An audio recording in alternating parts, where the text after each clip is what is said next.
Hi, it's Monday, June 8th, and as many of you know, the state of Michigan has relaxed the stay-at-home orders, which has allowed us at Forest Park Covenant Church to move into what we've been calling stages of gathering.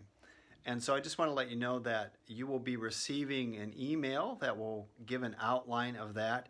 And I just want to say that some of it is fairly tentative and some of it is scheduled. So we're going to be having some scheduled services toward the end of this month of June. On June 21st, we're going to be having just kind of a limited gathering where we're going to just test out different ways that things are working. And then on June 28th, we're going to open it up to 2 identical services for people at 9 and 11 a.m. And again, we're going to respect the situation. So, and by that, we just mean that we're going to really strongly encourage people to be able to understand their needs and what's going on, and to be able to prioritize safety. And so what we want people to do is to continue to wash their hands, to wear masks, to do safe distancing. And as we've learned, those basic things are the things that are keeping people healthy and safe. They're not completely foolproof, but we want to be able to prioritize that.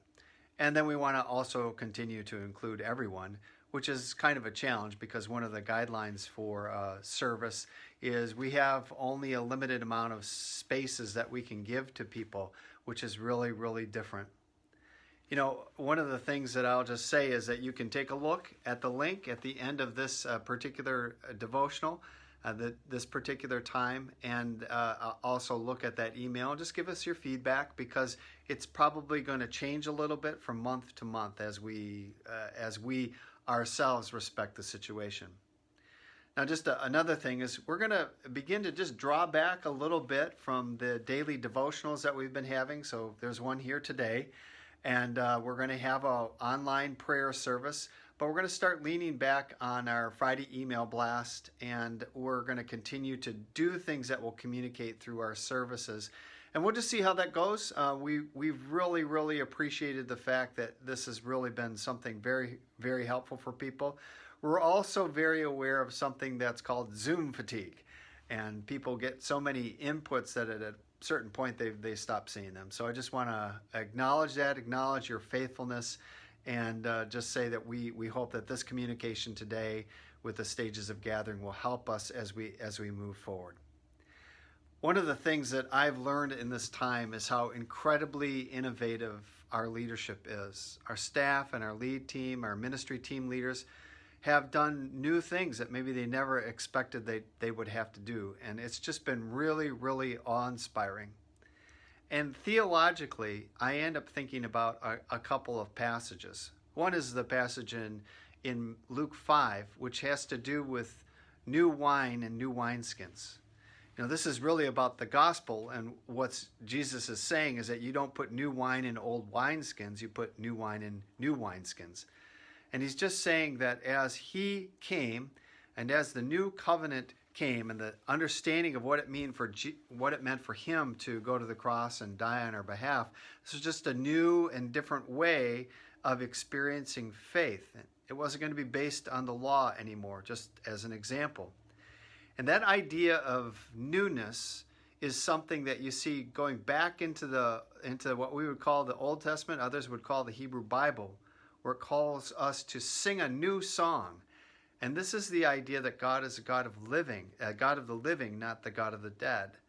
And so things tend to change because God isn't changing, but the times change. And we need to take the gospel and the message of the gospel, and we need to adjust things in certain kinds of ways. So in the Old Testament, that would be singing a new song.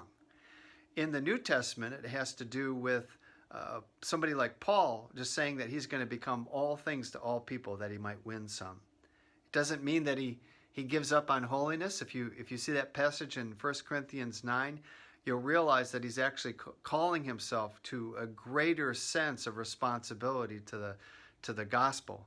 But at the same time, he's not going to let methodology get in the way of communicating to people. And so as we've been going through this time, The new wine and the new wineskins has to do with the ways in which we're communicating to people and the ways in which we're thinking about reaching out to people with the gospel of Jesus Christ. The gospel doesn't change, but we change in order to make it possible for others to hear the word of God. And on Sunday, I just really appreciate the encouragement that I received personally for our message on fighting racism, because again, it's really us thinking about how we're going to break down walls just like Jesus did. And one of the walls that we needed to break down, and maybe God has really helped us, is how to break down the walls of our building that prevent people from coming in. And we've realized that we can go to them. And so we're really, really praying that as we go forward, these new things, these new innovations will help us as we regather in the building, not to lose what it is that God has called us to. In fact, as we go forward, you'll see in the stages of gathering that we're moving toward what we would call the new normal. I know a lot of us would like to go back to the way that things are, but we're really actually not sure what that's going to look like. And yet, at the same time, that might bring up some level of trepidation and fear for others. For me, it brings up a sense of wonder and expectation that God is going to do a great thing in our midst. So let's be praying together. Let's stay unified in Jesus Christ and seek his will together. The Lord bless you today.